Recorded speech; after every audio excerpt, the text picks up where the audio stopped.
안녕하세요, 이호석입니다. 오늘은 레버리지 두 번째 시간입니다. 지난 시간에 레버리지에 대한 이야기를 하면서 여러 가지 이야기를 했었죠. 그런데 오늘은 제가 말씀드릴 주제가 다소 좀 도발적일 수는 있지만 여러분의 가치는 얼마나 됩니까? 여러분은 얼마짜리 사람입니까? 이 질문에 대한 대답을 해보도록 하겠습니다. 우선은 이 이야기를 하기 위해서 제가 소비라는 것과 투자라는 것을 비교해가지고 좀 설명을 드리려고 하는데요. 자, 우리가 이제 소비 그러면요, 영어로 뭐라고 쓸 수 있냐면은 비용 처리한다, 이런 개념이고요. 투자 그러면은 뭐냐면요, 자본화한다, 이런 개념입니다. 뭔가 소비 그러면 뭔가 써버리는 느낌이고, 투자 그러면 뭔가 좀 좋은 느낌이고, 이런 개념이죠. 그럼 이거를 개념을 좀 더 설명하기 위해서 돈의 관점에서 생각을 먼저 좀 해보도록 할게요. 자, 돈을 소비한다는 것은 무엇이고 투자한다는 것은 무엇인지, 이 질문에 대한 대답을 하기 위해서 여기 이제 보면은 소비는 비용 처리라고 이야기했어요. 그리고 투자라는 것은요, 자본화라는 개념인데, 여러분 이걸 생각하시면 됩니다.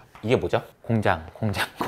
공장입니다. 자, 공장에다가 어떤 회사가 있어요. 근데 이 회사가 공장을 짓기 위해서 돈을 막 써요. 자재를 사오고 사람들을 고용하고 막 그래가지고 돈을 막 쓴단 말이에요. 근데 거기에 쓰는 돈은요, 이상하게 회계적으로는 비용 처리를 하지 않아요. 왜일까요? 왜냐면 이 공장이 나중에는 황금알을 낳는 거위가 돼서 우리에게 매출을 일으켜 줄 수 있을 거라는 확신이 있을 때는 비용 처리하지 않고 투자라고 합니다. 캐피탈라이즈라고 한다는 거죠. 그래서 이걸 좀 너무 어려운 개념이니까 쉽게 설명드리면 이런 겁니다.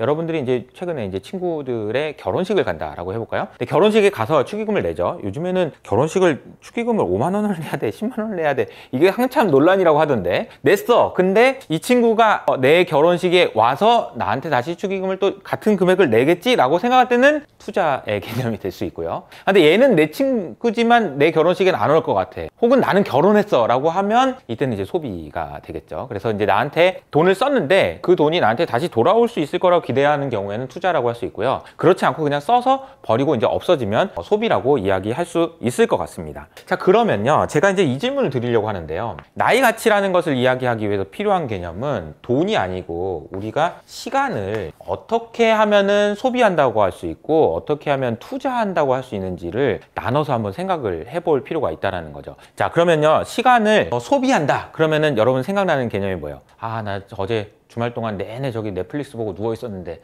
이거 소비한 거지 라고 생각하시겠지만, 사실은 그거는 소비가 아니에요. 돈을 소비한 개념이 아닙니다. 왜 그럴까요? 이건요, 여기 있는 거거든요. 이걸 비유하자면 이런 겁니다. 그 시간은요, 사실 돈을 여기 효줌에 있다가 땅에다 버리는 거예요.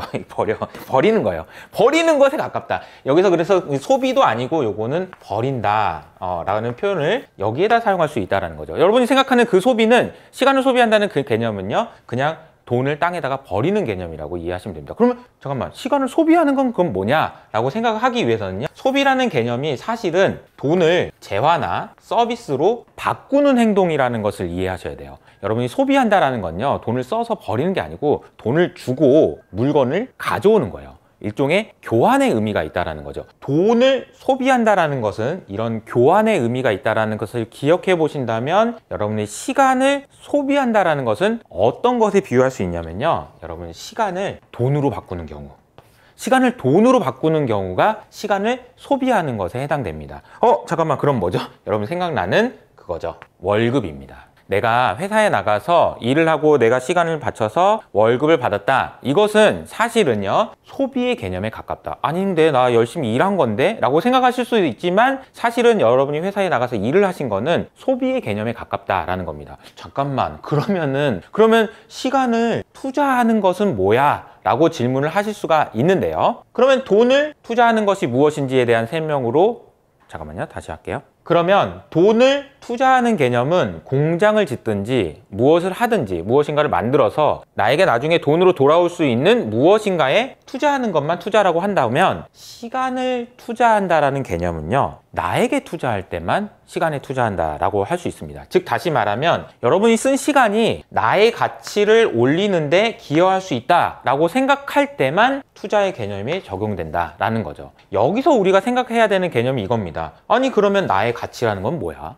라는 질문인 거죠. 그럼 여러분의 가치는 어느 정도 돼요? 제가 서두에 질문 드렸던 거 있죠. 여러분은 얼마짜리입니까? 여러분의 가치는 얼마나 되는 사람입니까? 라고 생각할 때 여러분의 머릿속에 스쳐 지나가는 게 있을 겁니다. 내가 가지고 있는 집, 차 이런 거. 근데 그런 것은 여러분이 가지고 있는 것이지 여러분의 가치와는 관계가 없는 거예요. 제가 말씀드리고 싶은 것은 나의 가치, 나의 가치라는 것은 그렇기 때문에 눈에 보이는 무엇인가, 부동산이 됐든 차가 됐든 이런 것이 아니고 나 본연의 가치이기 때문에 이것은 반드시 무형자산일 수밖에 없고요. 그리고 제가 지난번에 말씀드린 것처럼 이것은 제 생각에 레버리지의 함수입니다. 즉 레버리지를 많이 일으킬 수 있는 사람이 무형자산이 큰 사람이고 가치가 높은 사람이다 라는 거죠. 조금 뭐지? 여기다가 왜 레버리지를 끼워 맞추지? 라는 생각을 하실 수가 있는데, 지금부터 제가 설명드리는 것은 이 왜 레버리지라는 것이 나의 가치에 영향을 주고, 그리고 레버리지를 더 많이 할 수 있는 사람이 되려면 어떻게 해야 되는지에 대한 설명을 해보도록 하겠습니다.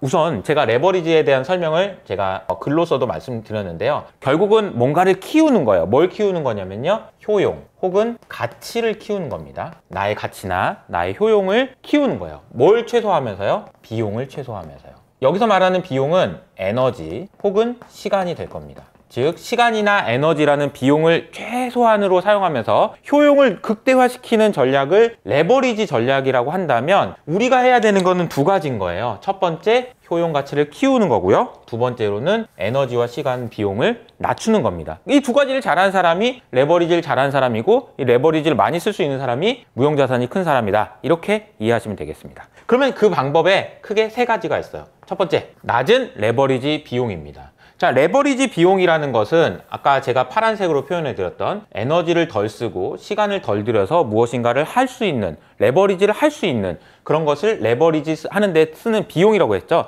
예를 들자면 지난 시간에 제가 말했던 이런 거 있잖아요. 아, 나 지금 쓰레기 버리기 싫은데, 청소하기 싫은데, 청소하는 거 누군가한테 돈 주고 맡길까? 그 돈 주는 거, 그거 비용이라고 했잖아요. 아, 나 지금 돈 없는데 은행에서 돈 좀 빌릴까? 은행에서 돈 빌릴 때 내는 이자, 이거 비용인 거예요. 그 비용이 낮은 사람일수록 레버리지를 많이 할 수 있는 사람이라는 거죠. 그러면은 간단하게 생각해 봅시다. 제일 쉬운 거 뭐예요? 은행에서 대출 받는데 대출 이자를 생각할 수 있죠. 여러분, 이자가 낮은 사람 어떻습니까? 금리를 낮게 대출 많이 받을 수 있는 사람 어때요? 이거 생각해 보면은 아, 내가 왜 낮은 레버리지라고 하는데 이해가 되실 거예요. 근데 또 이제 이런 생각 하실 겁니다. 아, 나 지금 집 있어서 집 담보로 대출 받는데, 아, 그거 얘기하지 말고, 그거는 여러분이 가지고 있는 거지 여러분의 가치가 아니잖아요. 그러니까 여기서 말할 때는 무슨 얘기냐면요, 신용이 들어갑니다. 여러분이 가지고 있는 신용 때문에 은행에서 대출받을 때의 금리가 낮아지고 높아지고 한다라는 거죠. 결국은 낮은 레버리지 비용은요, 여러분이 가지고 있는 신용에 따라서 결정된다 라는 개념이 여기서 중요합니다. 근데 이 개념을 좀 더 확장해 봐서 사람을 레버리지 하는 경우라고 생각을 해봅시다. 이렇게 되면 여러분 좀 생각이 좀 달라져요. 무슨 얘기냐면요, 은행에서 대출 받을 때 금리는요, 금리 3%입니다 5%입니다 6%입니다 이런 식으로 눈에 보이는 숫자로 정해지지만, 사람을 레버리지 한다 라는 개념은 조금 더 복잡한 개념이라고 볼 수 있습니다. 자, 그러면은 사람을 레버리지 한다고? 근데 그 레버리지라는 개념은 또 어떻게 사용할 수 있는 거지? 라고 생각을 하실 수가 있는데, 자, 레버리지라는 개념으로 생각을 해보면요, 자, A라는 사람은요, 레버리지를 하기 위해서 사람들을 찾아다닙니다. 아, 혹시 저한테 레버리지 당해주실 수 있으세요? 혹시 레버리지 당해주실 수 있는 분 아닌가요? 이러면서 찾아다니는 사람을 생각해 보시고요. 어떤 사람은, B라는 사람은요, 사람들이 와가지고 저한테 저 좀 레버리지 해주세요, 저 좀 제발 좀 레버리지 해주세요 라는 사람이 있다고 해봅시다. 그럼 이 두 사람 중에서 어떤 사람이 레버리지 비용이 낮다라고 할 수 있을까요? 당연히 이 B라는 사람이겠죠. 자, 그럼 이 질문을 한 번 더 해볼게요. 여러분이 만약에 누군가한테 레버리지 당해야 되는 입장이라고 생각해 봅시다. 어차피 당하긴 해야 돼. 그러면 누구한테 가서 저 레버리지 해주세요, 제가 그냥 좋은 마음으로 레버리지 당해드릴게요 라고 할 수 있을까요? 라고 생각해보면 결과는 또 똑같아요. 믿을 만한 사람인가? 그 사람이 믿을 만한 사람인가? 나의 뒤통수를 딱 치지 않을 그런 사람인가가 굉장히 중요하다는 거죠. 그러면 반대로 얘기하면 레버리지 할 수 있는 사람이 되는 거, B 같은 사람이 되려면요, 낮은 레버리지 비용을 가진 사람이 되기 위해서는 신용이 높아야 된다라는 이야기가 되겠습니다. 자, 두 번째로 설명드려야 될 거는 이 부분입니다. 레버리지 비용이 아니고요, 이번에는 레버리지 효과가, 레버리지를 함으로써 얻을 수 있는 효과가 높은 사람입니다. 그런데 제가 지난번에도 말씀드린 것처럼 주식으로 얻을 수 있는 이익이 배당이 있고 자본 이득이 있다라고 했어요. 즉 주가가 올라서 얻을 수 있는 자본 이득, 그리고 배당이 있다라고 했죠. 그럼 이 배당은 뭐라고 했냐면은 우리가 얻을 수 있는 회사에서 받는 월급이라고 했고요. 자본이득은 다시 나의 가치라고 말했습니다. 나의 가치가 주식 가치라고 이야기했었잖아요. 그래서 나의 가치가 높으면 높은 레버리지 효과를 기대할 수 있다고 했고, 월급을 많이 받는 것도 마찬가지인 겁니다. 그래서 제가 생각할 때 레버리지 효과, 레버리지를 더 많은 효과를 낼 수 있는 사람은 어떤 사람이냐라고 보면요, 결국은 나의 가치가 높다라고 생각하는 사람, 다른 표현으로 꿈이 큰 사람 라고 표현할 수 있는 겁니다. 나는 나중에 이런 사람이 될 거기 때문에 내가 레버리지를 해서 얻을 수 있는 효용 가치는 이만큼이야 라고 생각하는 사람이 높은 레버리지 효과를 가진 사람이라고 할 수 있겠죠. 즉 다시 말하면 나는 꿈이 큰 사람이야 라고 이야기할 수 있어야 된다라는 겁니다. 그리고 또 한 가지, 지난번에 제가 강조해서 막 말씀드렸던 게 뭐죠?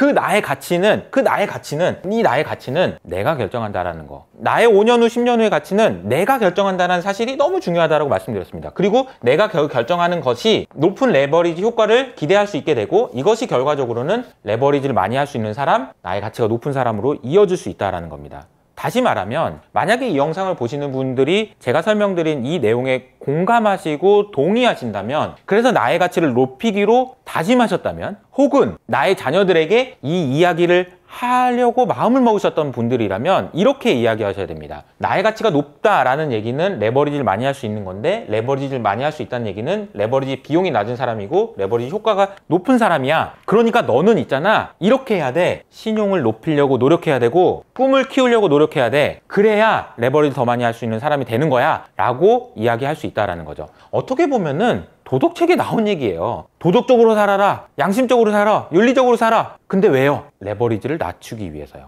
믿을 만한 사람이 되기 위해서요. 그래서 좀 더 많은 사람들이 저 좀 레버리지 해주세요 라고 오게 만들기 위해서요. 그것이 나의 가치를 높이는 것이니까요. 이렇게 설명할 수 있다는 것이죠. 그리고 꿈이 키운다는 것도 마찬가지로 이해할 수 있을 것 같습니다. 마지막으로 세 번째가 더 중요할 수 있는데요. 세 번째는 제가 평가라고 써보겠습니다. 이 평가라는 개념은 뭐냐면요, 자, 꿈, 신용 이런 개념 굉장히 모호하고 추상적이죠. 이 이야기들이 그냥 허황된 이야기가 아니고 내가 제대로 평가할 수 있느냐. 다시 말하면 내가 신용도가 낮은데 나는 신용도 높아 라고 착각하거나, 나는 그런 정도의 꿈을 꾸는 사람이 아닌데 나는 꿈만 높아, 그냥 허황된 사기꾼이 되는 거죠. 그렇게 되면 안 된다. 그러니까 나 자신에 대한 객관적인 평가가 있는 것이 너무나도 중요하다라고 볼 수 있을 것 같습니다. 정리를 하면 이렇습니다. 여러분, 제가 서두에 여러분은 어떤 가치를 갖고 있습니까? 어떤 사람입니까? 얼마짜리 사람입니까? 이런 질문을 드렸는데, 그 질문에 대한 대답은 사실은 결국 내 시간을, 나의 가치를 높이는데 투자하는 사람이고, 그리고 나의 가치라는 것은 결국은 레버리지를 많이 할 수 있는 사람인데, 레버리지 비용은 낮고 효과는 높은 사람이다. 신용도가 높고 꿈이 큰 사람이다. 그리고 나 자신에 대한 객관적인 평가가 가능한 사람이 가치가 높은 사람이다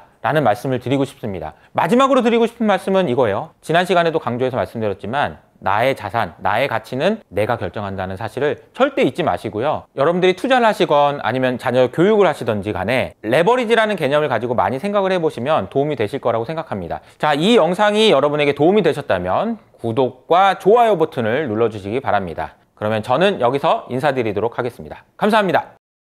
무슨 얘기냐면은, 이 시간을 너무 이거는 소비고 이거는 투자다라고 해버리니까 회사에서 일하는 거는 다 소비인 것 같이 이렇게 해석이 되긴 하지만, 사실 회사에서 일하는 시간들 중에서 나의 가치를 높이는 데 도움이 되는 시간도 분명히 있잖아요. 심지어 넷플릭스를 보고 누워서 뒹굴뒹굴 하는 것조차도 내가 만약에 이것을 이용해서 어떤 나의 가치를 높이는 데 활용했다면 이것은 투자인 거죠. 반드시 이걸 정확하게 구분할 수는 없지만 개념상으로는 이렇다는 거예요. 내가 그냥 단순히 내가 시간을 들여서 돈으로 바꾸는 이 행위는 그냥 소비에 불과하다라는 생각은 하시되, 대신에 이 시간을 보내는 것을 통해서 나의 가치가 올라가는 데 도움이 됐다라고 하면 이거는 얼마든지 투자가 될 수 있다라고 생각하시면 되겠습니다. 그래서 이런 부분인 것 같아요. 결국은 내가 시간을 쓰는데 버리는 건지 소비하는 건지 투자하는 건지 잘 모르겠다라고 하시는 분들이 있다면 그냥 딱 한 가지만 기억하세요. 나의 가치에 도움이 되는 건가? 내가 시간을 쓰는 것이 나의 가치를 높이는 데 도움이 되는 건가? 근데 그 나의 가치는 뭐라고요? 레버리지를 많이 잘할 수 있는 사람이라고요.